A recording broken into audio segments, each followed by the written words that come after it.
Very good morning, and you're welcome to today's Signpost webinar. I hope you're keeping safe and well wherever you're joining us from. This series is brought to you by Teagasc in collaboration with Dairy Sustainability Ireland and the National Rural Network and Food Drink Ireland SkillNet. So today we're going to be talking about the carbon footprint of dairy farms along the Atlantic coast of Europe.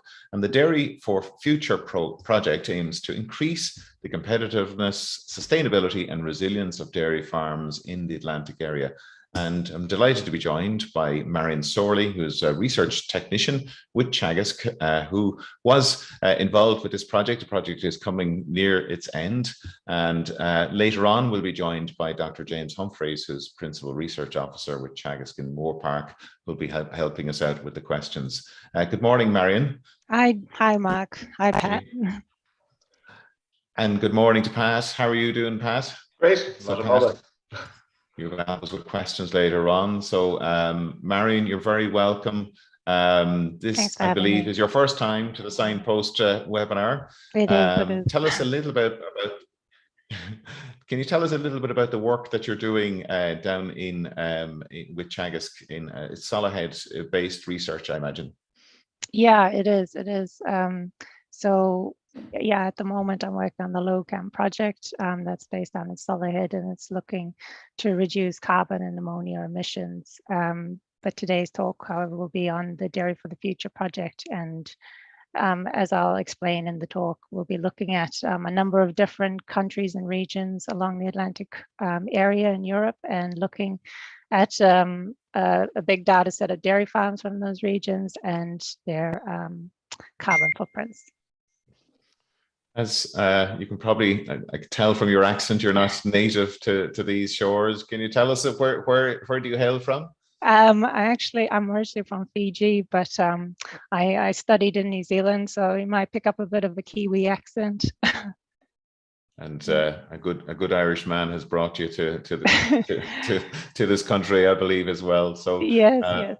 No, it's great to have you on the webinar this morning, Marion, and to talk to us about those regional differences around carbon footprints along the Atlantic coast. So what I might ask you to do is if you could share your screen with us, and we'll get straight into the presentation, because I know you have some really excellent slides to share with us. And to remind everybody that you can ask questions using the Q&A tab at the bottom of the screen. And today's session will be recorded and available on the Teagasc YouTube channel, along with the presentation. And you can also tune in to the podcast version of the Signpost webinar on the podcast platform that you use. So, Marion, I'm going to hand over to you, and we'll talk to you after your presentation. Great. Thanks, Mark. Today, I'll be talking to you about the carbon footprints of dairy farms along the Atlantic coast of Europe. Now, the Atlantic area, you'll see they're highlighted in blue, stretches all the way from Scotland in the north down to Portugal in the south and the Azores Islands. What's unique about the Atlantic area is that it has a high rainfall suitable for agriculture, with varying degrees of evapotranspiration. And with this, we get a mix of systems down in the south. In Portugal and Spain, you tend to see more confinement house systems. And as we go up north, we see more mixed or pasture-based systems. Now, these countries in the Atlantic area, the countries themselves produce about 36% of Europe's milk production. So they're quite important for milk production. But you'll notice that Ireland is the only country that's included as a whole country in the Atlantic area. But like in France, for example, the Brittany, Pays de la Loire, and Normandy actually produce about 55% of France's milk production.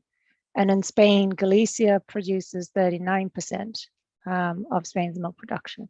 So very important regions. And we have recruited just over 100 commercial pilot dairy farms across these regions. And with that, I'd like to say a huge thank you to the Dairy for the Future farmers who opened up their farms to us and generously gave up their time to fill out those monthly recording sheets and gave us very detailed information about their farms. So a huge thank you to them. So we also had 10 experimental dairy farms, one of them being Solihull Research Dairy Farm in County Tipperary. James Humphreys leads the Irish component of the study and also leads the work package on environmental assessment. And the project itself is coordinated by André Legal from the French Livestock Institute. And we have, you'll see here, we have partners from all of the different regions, IDEL, Shruk, CAFRI, AHDB, NICA, 2 universities from Portugal. So there's a lot of work gone into this and a lot of different expertise there. And it's funded by the Interreg Atlantic Area Program. So here I'm showing you the per capita greenhouse gas emissions in these countries we're looking at in the Atlantic area. And you can see here Ireland sticks out quite a bit with the highest emissions per capita here, and a big proportion of them coming from agriculture, 34%. This is for the year 2019. It's more than 3 times the average, 11% for the EU and 27 in UK. So what are we doing to tackle these emissions? These are the policies for reducing our greenhouse gas emissions from these countries. Our target reduction in Ireland is 22 to 30%, one of the more ambitious targets, followed then on by the UK and Spain and France on 18 and Portugal on 11, but our baseline year then for Ireland is 2018. And what's notable about 2018, it was quite a dry year. We had an increase in dairy cow numbers, increase in fertilizer and nitrogen use, their peak in emissions. We had varying baseline years then, as you can see down the table for the other regions, earlier baseline years. Targeted measures then, we see a common theme of fertilizer, nitrogen, manure management. Now that's really about reducing our fertilizer and nitrogen use, reducing the amount, moving towards use of legumes such as white clover to biologically fix nitrogen, making more use of our slurry in our manure management. We're talking about low emission slurry spreading, covering our slurry storage. And in Spain, for example, it's looking at that slurry storage, but also solid liquid separation for more practical application. And then we have other strategies like improving our genetic merit, common to Ireland and Portugal. It's about increasing the longevity of our cows, our milk how productive they are, and then other measures then like agroforestry, bioenergy. So what are our aims and objectives? It's a study of carbon footprints of milk from these dairy farms, and the aim is to lower the greenhouse gas emissions from these commercial dairy farms. And to do that, we needed a diverse range of practices and systems, and to best identify identify the best practices to do that. And we know we needed to identify specific solutions for the different farming systems, whether they're pasture-based or indoors, which I'll expand on later on as well. But we also looked at the economic and social implications, which are quite important as well. But today I'll just be talking about the carbon footprints. So how do we calculate a carbon footprint? Well, we know that we know that different activities on farms create emissions such as spreading fertilizer, storing manure, cows defecating at pasture, and we total up all these emissions for a farm, and then we can express them per kilo of milk or per hectare of land. These are different metrics we use. And what I mean by per kilo of milk, it's the unit we use is fat and protein corrected milk. So it's a unit standardized to 4% fat and 3.3% protein. And the tool we use is life cycle assessment, and it accounts not only for the on-farm emissions, but also the off-farm emissions from our inputs such as fertilizer, fuel and concentrate coming in onto the farm. So it really takes into account all the emissions associated with the production of milk up to the farm gate boundary. Now we used an adapted version of the Moore Park model designed by Donal O'Brien, and we had to adapt it to account for the different conditions in these different regions. So these are the different regions we're going to be looking at: Ireland, Northern Ireland, Great Britain, France, Galicia, and Basque Country in Spain, and Portugal. Now, we have about 10 farms for each region, give or take. We have 20 farms from Portugal, and we needed to select more progressive farms. The data collection was really quite intensive, and we needed to ensure that we could get the data from these farms. And we needed a diversity of systems, a wide range of practices. So they're not necessarily representative for each of these regions. These then is a table of some characteristics from these different regions, their mean averages for the farms for these regions. So if we look at stocking rate, first we hang around about 2.3, 2.2 livestock units per hectare.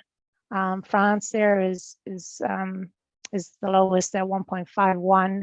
There are three organic farms in the France sample, which bring it down. In Portugal, then we have very high stocking rate of 7.84.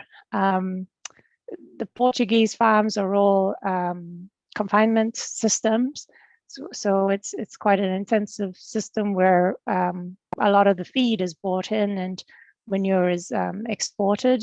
And then if we look at the milk solids production, generally higher with the indoor systems, and we can already see here a trend with the age at first calving and the young stock and replacement rate percentages. Generally, when we increase our milk yields per cow, we tend to have higher age at first calving and greater replacement rates. And it's interesting to see that if you look at the differences between young stock and replacement rates, that it's generally it's 3% right across the board. So we know that there is a room for improvement here. Then the next table, then we still got stocking rate there. We've got grazing time. So it's in percentage. It's the percentage of time that cows spend out grazing in the year, and it also takes into account the proportion of cows out grazing. So it's accounting for our calving patterns as well. Basque Country, there you see it's around 5% grazing. That's not because the average is across the farms is 5% grazing. It's we have a mixed system in that sample, but they're mostly house systems. And then if we look at the grazing time to concentrate, we know that generally, if you're increasing your grazing, we're showing a decrease in concentrate being bought in. We see that here on our next graph, with the decrease in grazing showing increase in concentrate use and milk yield, which we'll expand on later on in our carbon footprints. But We see in the Basque Country, there's over 3.5 ton of concentrate bought in per livestock unit. Over like 4 ton of concentrate and forages in the Portugal. So these are our confinement systems. And then if we look at fertilizer and nitrogen, highest is Ireland. It's really reflective of our grazing time, shows, I guess, our reliance on fertilizer nitrogen, and something that will show up too in the carbon footprints, which I'll show next. So these are our carbon footprints for the different regions, expressed in kilos of CO2 equivalents per kilo of fat and protein corrected milk. And it's not, we're not looking, we're seeing really a reflection of the systems used in each of these different regions. You know, Ireland with our a big proportion, 17% of our emissions coming from fertilizer, compared to the confinement systems in Spain and Portugal, relying on concentrate and obviously a lot of manure storage with those confinement systems.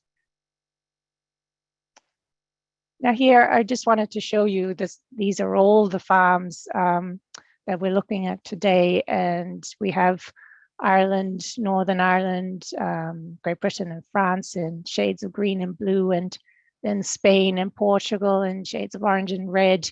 And what you see here is that there's no one country that's particularly low. You know, there's a good variation in carbon footprints. You see even the lowest four there, they're all different regions. And we'll have a look at this later on again, but you see there's a big variation range in the carbon footprints, you know, at about 0.9 to 2.5. So I just wanted to explain the 3 categories as well for our farm systems. Grazing is that this category is defined by more than 60% grazing throughout the year. So, you know, 60% of the time the cows are out, and again, that's taking into account the proportion of cows as well that are out. The house system, then they're indoors all year around. And we see that reflected in our grazing times. These are the mean grazing times, in the different systems. So 68% on average for the grazing system, 42 for the mixed, and of course 0 for the housed. And we have a good distribution. We're about half and half grazing mixed, and the other half housed. So it's you see, you'll remember this graph. It's similar graph, but color coded to the different systems. And we see that, okay, generally the green tends to be on the further down on the left-hand side, but we do have quite a variation. If you look at this farm here, SWE3 has, you know, it's way on the right, and that's actually an organic farm. So relatively low milk production, driving up their carbon footprint per kilo of milk. But otherwise, you'll see also like the 3 lowest farms, it's a grazing, a mixed, and a house system. So, you know, it's hard to say that one is better than the other. These are the average carbon footprints then, with the different activities highlighted from where the emissions are coming from. So in the blue, we have, you know, enteric fermentation, methane emissions from enteric fermentation, and generally more house systems, the enteric methane goes down. Greater manure emissions then with house systems, same with concentrate, and greater fertilizer nitrogen emissions with the grazing systems. So I'll go on then to explain each of these categories. And first of all, we're looking at the methane emissions from enteric fermentation. And although the house systems have a higher replacement rate, a higher age of first calving, so they're having to carry more young stock to support their dairy herd. They are producing a lot more solids per cow, and they're feeding a lot more concentrate. And what we see with increased feeding of concentrate is actually less methane emissions per kilogram of dry matter intake. So that can make a difference. And the thing is, we can model that difference. So next, then we're looking at manure emissions, or emissions from manure management. And obviously, the house systems here have a big proportion of their emissions coming from manure management, and really, the cows are spending a longer amount of time depositing manure into storage. So that's really where we see the emissions coming from. It's about the longevity, about the length of time of housing, but also we've seen here it's about the type of storage as well. So the farm on the right has uncovered manure storage compared to the farm on the left, which has covered manure storage, and we can see what a difference that makes. These farms are similar in milk production, similar output. So the farm on the left is actually halved their emissions by ensuring that the slurry storage is covered. And you can imagine this is particularly important in warmer regions.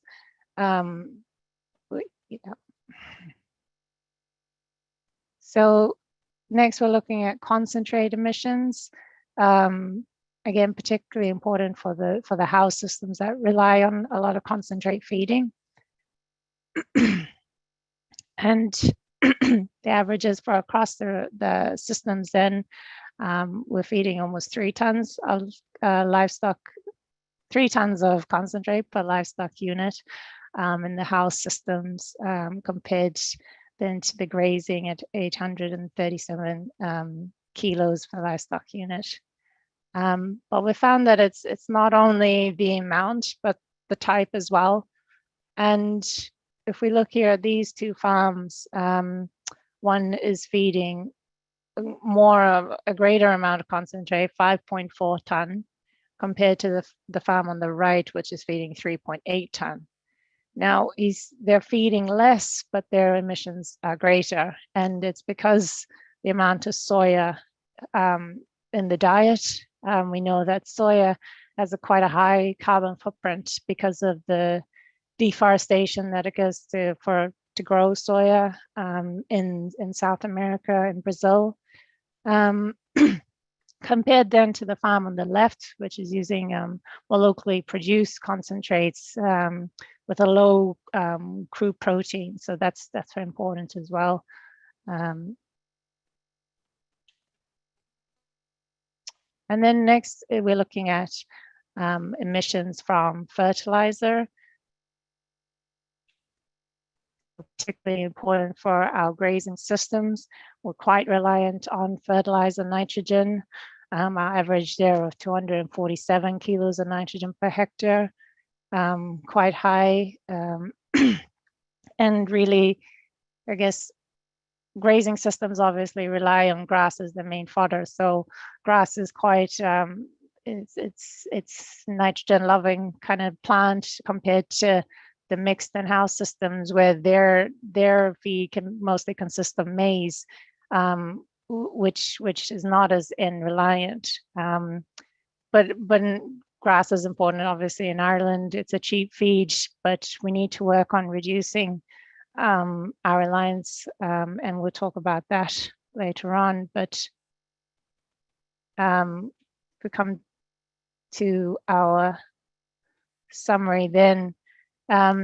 So we have ambitious targets, reduction targets set for agriculture. We were seeing that, like, in our emissions per capita, we have one of the highest, and a big proportion of that coming from agriculture. We need to at least cut that by 22%. And what's promising is that in the study, we've got a big range of carbon footprints from 0.9 to 2.5 kilograms of CO2 per kilo of milk. Even within the Irish data set, there's a range of 1.4 to 1 of a carbon footprint. So there's considerable potential for lowering our emissions. In Ireland, we've seen we've got a heavy reliance on fertilizer and nitrogen use. So we know we need to actually cut our use of fertilizer. We can use more clover in our swards, using that biologically fixed nitrogen to grow our grass instead. Research shows in Solihull that we can do that with the use of white clover and red clover, and even cut out nitrogen completely. When we're using nitrogen, then to use more protected urea. We know protected urea cuts out greenhouse gas emissions and ammonia emissions. Manure management, then using the low emission slurry spreading to make use of our slurry also reduces ammonia emissions. As we saw, also it's a type of storage as well. Concentrate use, then it's about them. Also the type, it's something to be aware of, and especially in those house systems. And in enteric fermentation, then we're trying to improve the quality of our feed to get more milk for dry matter per kilo of dry matter intake. We're trying to improve our EBI as well to produce more efficient cows. And we've seen there that pasture-based systems tend to have lower carbon footprints, like the systems that we see in Ireland. So there's a whole lot of different aspects to this study, and I guess this was a snippet of that. And we've also looked at the carbon footprints using other metrics such as per hectare of land. We're also looking at other impact categories such as acidification, eutrophication, fossil fuel, and global land use. We're also looking at human edible feed conversion efficiency. So, how much of the cow's diet that we're feeding is actually human edible, and compared to the product that we get at the end, in this case, milk. And we're also looking at the economic and social impacts. So I'd like to end on acknowledging all the people involved in this project. It's a huge project. James Humphreys leads the environmental assessment work package, but we have partners there from France, Spain, Portugal, England, Scotland, and the collectors as well. Without them, we wouldn't be able to get this data together. So big shout out to them. Thanks for listening. Thanks, Marion. Really enjoyed that presentation. I know you had lots of graphs, but you explained them so well. Those bar charts, I think, really tell a story about that profile of emissions. And one thing I just picked up on, you showed a slide there about the different, the concentrate, the difference between the different types of concentrates, the locally fed versus the soya. Mm-hmm. And I mean, is that being taken into account in general when we're doing life cycle analysis on farms, or is it specific to this project? Because it just seems to me that that could have huge implications for where people source their concentrate from. Yeah. In some studies, yes, they don't actually include land use change emissions in their assessments, but I think more and more we are including them, and yeah, you're right. There is an important message to be had from that. Yeah, as you can see, it makes a huge difference. We have James Humphreys is going to join us as well. James, welcome back. You were with us there a couple of weeks ago talking about red clover. And so James, you've been involved heavily in this project from an environmental perspective, Marion was saying. Yeah, well, I was involved in setting it up and getting the funding and with the other partners getting the data collection, which was an absolutely huge task over 2 years, and an awful lot of people involved, and one common data set but 5 different languages and these type of problems. But I suppose just going back to the question you asked Marion there about the concentrates, like it all depends on how we assess the carbon footprint, and the problem is there's a number of different metrics we could use, and like I suppose from a marketing point of view, if we're trying to sell a product and we want to know the global carbon footprint of that product, that's the metric we've used because it's the most common metric, and that takes into account the land use change in other countries and the impact that might have on concentrates. If we look at it within a national boundary, which is the national inventory approach, where we only look at emissions generated within the national boundary, that gives a different perspective. I hope I'm making sense now. That say if you were looking within the national boundary for Portugal, you wouldn't include concentrates imported from Brazil. And that is the methodology that's used by the IPCC.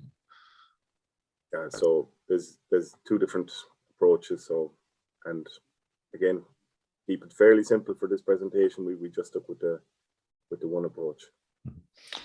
Marion, you also showed a slide there, an interesting figure. I think, was it a Swedish farm that was organic?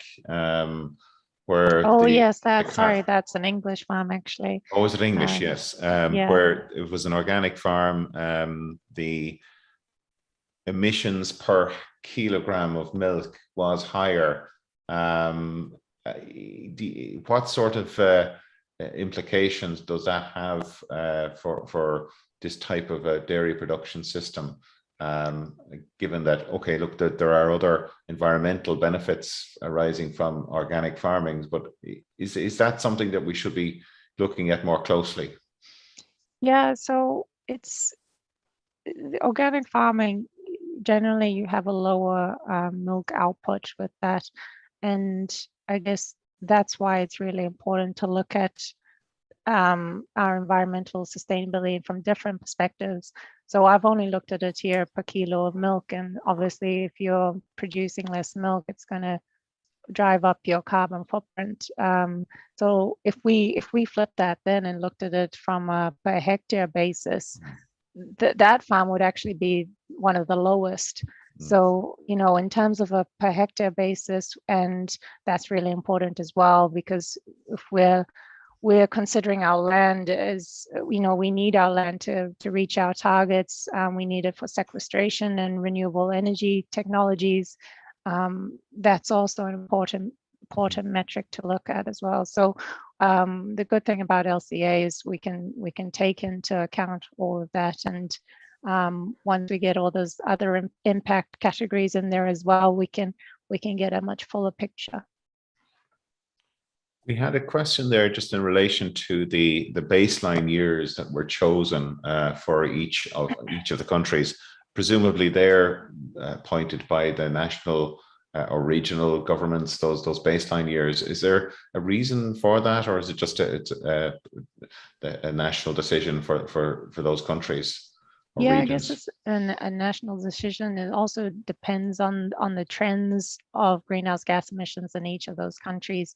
So obviously in Ireland, we had a peak then, so we targeted, we made our targets based on that year. And I don't think that the trends in those other regions are as steep as what it was in Ireland. Yeah, because the reductions are quite different, aren't they? Compared to the Irish. Looking there, comparing, it was 22 to 30 in Ireland, through to 11 I think in Portugal. Yeah, that's quite reflective, really, of the profiles that I showed in the previous slide, where we could see the proportion of emissions coming from agriculture, and Ireland having the biggest. We'd have the biggest target naturally. Mm-hmm. Well, it's very clear the type of measurement is so important, isn't it? How we actually present the carbon emissions from the sector. Pat, some really insightful questions coming through from our audience. And just before we go to the questions, just I want to say a special welcome to all of our foreign audience this morning. We have visitors from all 5 countries that are represented in the study. So you're very welcome to the Signpost webinar this morning. Pat? Yeah, there's I suppose one question here sticks out. Is there more potential for house systems to become more carbon efficient with the development of additives like tree nop and methane inhibitor and the covering of stores? I suppose the question is it going to be harder for the grazing-based systems to get those reductions? Okay, so first of all, yeah, with the confinement systems or the house systems, it definitely is possible, and we've seen that with the slide of the different individual farms, that confinement systems can be just as low as the grazing systems. And there are some really good technologies out there, such as 3NOP, and we saw the difference covering slurry stores makes. And there's also, I know, for measures in Portugal and Spain and France about using anaerobic digesters, which can also further reduce their emissions from manure. And then the second part then about the grazing systems.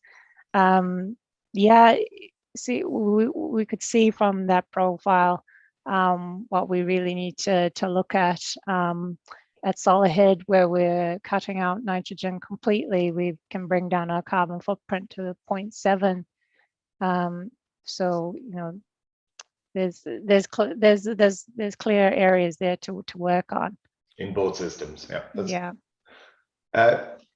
So there's a number of questions there around the whole issue of I suppose the pressure on farmers and the level of information and level of political pressure on farmers to reduce emissions.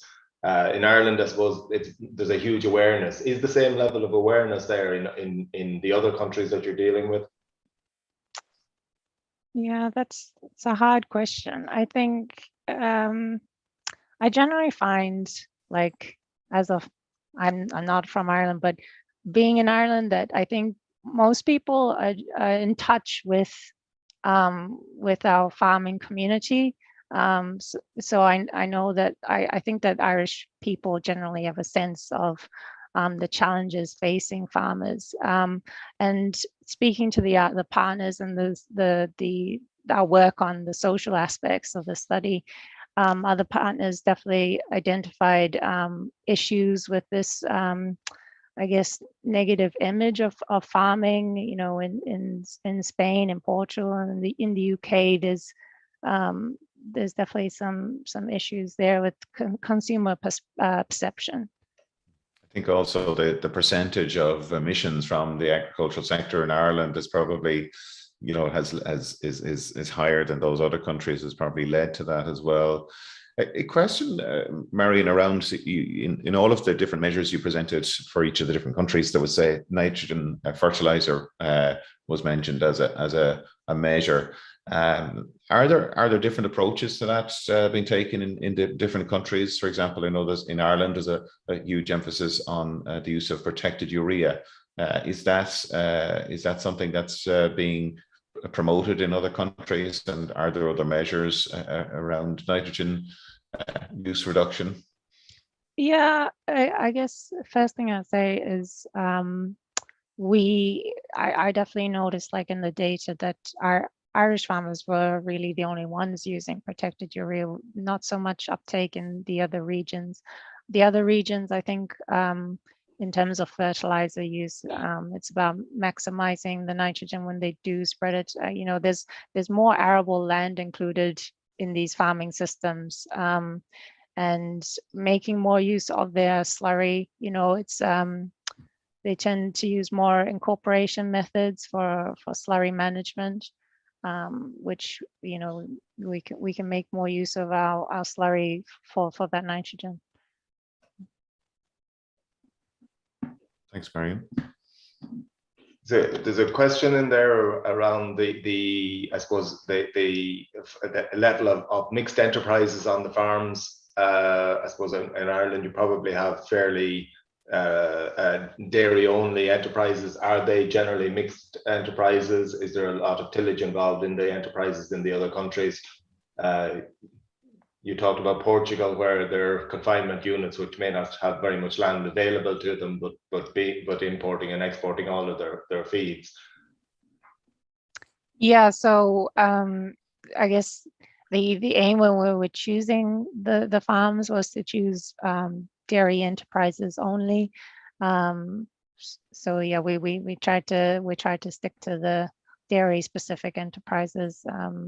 But yeah, there's no doubt that these other regions rely on those arable farms.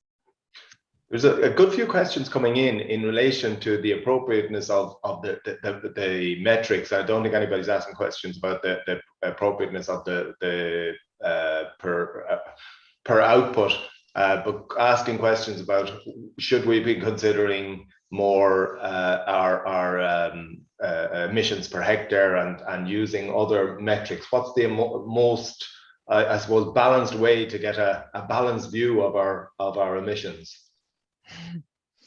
That's a hard one, isn't it? Yeah. So like James said earlier, there's definitely pros and cons to expressing the carbon footprint on a per kilo of milk, but there's also, like, as I said, huge importance on expressing it per hectare. You know, especially when we look at it from a national perspective, we have national targets to meet. How we use our land is very crucial. So I guess, I don't know, identifying the best metric, I think we have to account for both, because, you know, at the same time, we also have to feed a growing population. Yeah. I think that there's a clear international consensus that the starting point is per unit of product, per litre of milk. And that's really what we presented today, but it is possible to look at emissions from a number of different perspectives. Of course, the only thing that has to be borne in mind is that any practice that we implement, and that's really what this project is about, is identifying practices. Generally speaking, if we identify better practices, they're going to lower emissions one way or the other, no matter how we express the units. And just going back to an earlier question, when we set up this project, we specifically selected specialized dairy farms. And just to clarify, there's a lot of tillage on some of these dairy farms, but they're tillage for like maize, for example, for animal production, for the dairy production. They're not tillage they're not cash crops, for example. Like, these are specialized dairy farms. There's a question, and you mentioned, rather than getting into detail on the economics, I suppose a question there in relation to whether or not there was a relationship between the carbon footprint and the profitability of these farms. Are the ones that are most carbon efficient generally the most profitable, or which way does that relationship go? Mm-hmm. We haven't yet gotten all the data for that, so it's still to be evaluated, but maybe if you invite me back, I'll talk about that later. Okay, in terms of the imported forages, there's a question there as to how you go about calculating the carbon footprint of the imported forages, and I suppose of the imported concentrates as well. So there's databases that we use for getting emission factors for each of those concentrate ingredients, each of those rations, and same for the forages. And we also take into account where they're coming from. You know, for example, an Irish farmer is not getting the barley the same place as a farm in Spain, for example. You know, it's different locations. So we take into account all of that, and we rely on databases and local sources for that. Yeah, there's just I suppose a question comment here is it looks like buying in forage has an advantage in terms of lowering the footprint, especially if the forage is in the form of maize. Does that stand up? Buying in forage as an advantage in terms of maize, I wouldn't say so. Like, it's I don't know how that stands up really. Like, yeah, if we look back to our emissions profile again, you know, our mixed or confinement systems were the regions, I guess the systems buying in a lot of the forage. So and they tended to have higher footprints. There's a fair amount of noise in the data around that, but it's quite clear, I think, that locally produced, say, if you can produce your feed on farm, pasture-based systems, for example, there's a clear trend in the data that locally produced feed for the livestock on the farm gives a lower emissions. There's a question there, Marion, firstly starting off by saying very clear and interesting presentation, thank you. Could you explain what you mean by human edible feed conversion and how do you do that? And I know you mentioned that there was some work being done on that, or maybe are there any indications or early results on that side of things? Yeah, so I guess maybe the simplest way to explain it is we want to know how much of the feed that we're giving to the cows is actually potentially edible from humans for humans. And grass, for example, we can't eat grass. So the human edible proportion of that would be 0. And I guess we assess, that's how we assess the fraction of human edible feed. And then we look at that in relation to the kilo of output. So the kilo of milk, for example. So you're looking at the concentrates or grain that could potentially go into a human diet. That wouldn't enter the system as such or would come into that calculation. Yeah, so yeah, cereals tend to have higher human edible proportions. Yeah. Okay, so imagine there is quite a difference then between the different types of the indoor systems versus the outdoor systems. Why, James, is that figure so important, that human edible feed conversion, or is there more emphasis being put on this? Both, if we look at the question of land use and what land is used for and what it can be used for, and like in Ireland, we've a long tradition of pasture-based systems, and you know that's all down to the suitability or relatively wet climate. It's interesting that within the Atlantic area, we don't have exceptionally high rainfall. We've much lower evapotranspiration, much damper climate, wetter soils. And really, a lot of our land, particularly in the west of Ireland, is more suited for grass production than anything else. And you could say that there's limitations around what it might be used for.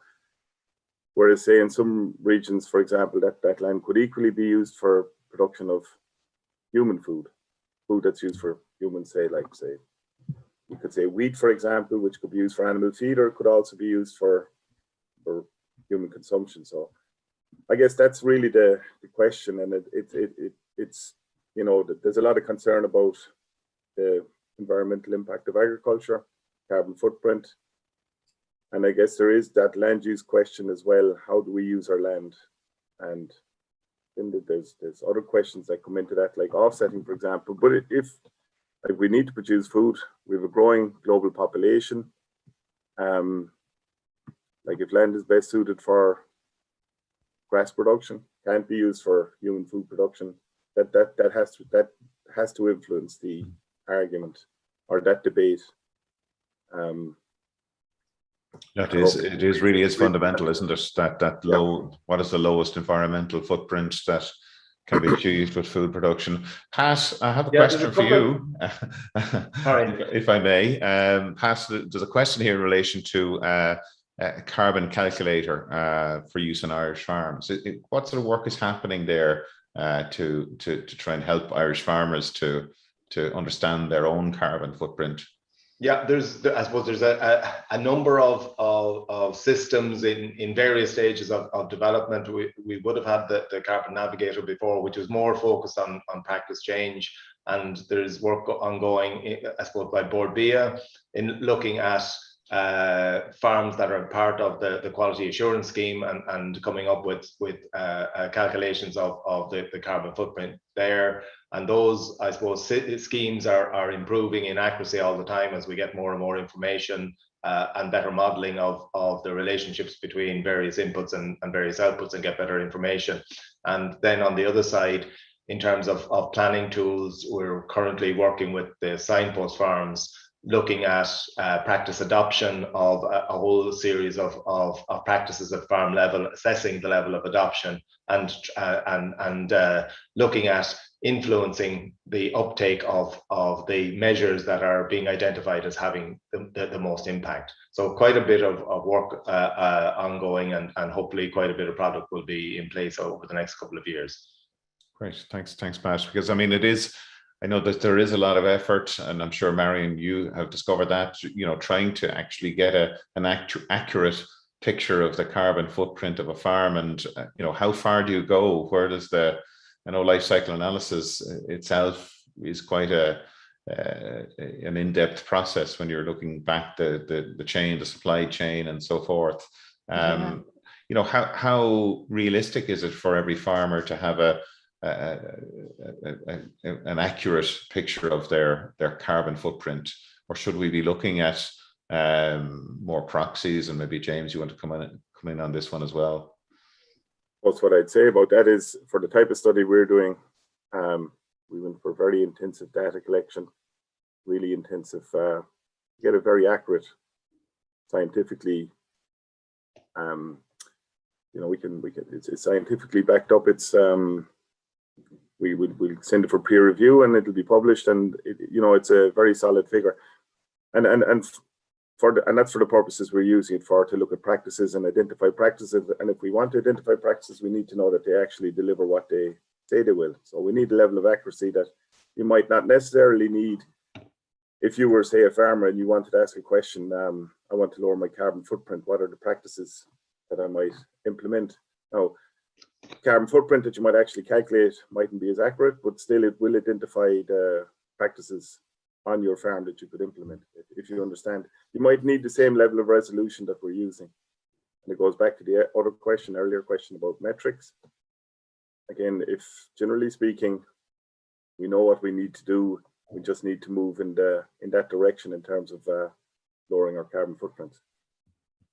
Yeah, and I think there's a comment there that the level of data that you're looking at is not really practical on all farms, and that's why this type of research is so important, that it actually gives us the level of insight that's just not possible to do on an individual farm basis. There's another question there in relation to the degree to which you took on board a proportion of the greenhouse gas emissions to go to the meat production, which is there on those farms inevitably as well. Okay, so I guess that's a question of allocation, and we used biological allocation for that. So there's an equation that we use that's recommended by the International Dairy Federation, where we take into account the kilos of meat and milk produced, and allocate the emissions based on that. Okay, there's a question here, and I know you've dealt with it, but I suppose it's just to clarify. there's a point being made that it's surprising that given the methane emissions is expected to be higher higher on grazing than concentrates, that you're getting very similar figures for the overall methane proportion of the greenhouse gas emissions per kilogram of product.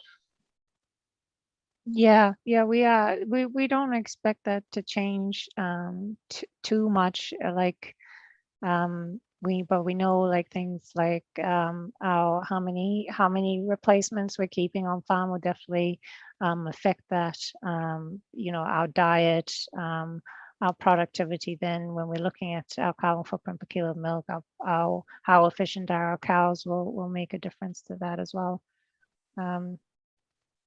There's an interesting, well, just a clarification, I guess, where you're looking at the carbon footprint. We're looking at carbon equivalents here, and presuming you're looking at all of the different gases that are being emitted, or carbon emissions from these farms. Maybe just could you tell us, Marion, about the individual aspects of that? Yeah. So I don't want to go into too much, but it's mainly 3 greenhouse gases that we look at when we're looking at dairy farm emissions. So the first one being methane, and then nitrous oxide as well, which is the most potent. So it goes nitrous oxide, methane, and then carbon dioxide. And carbon dioxide is the gas that we use as our base. We use carbon dioxide equivalents, really.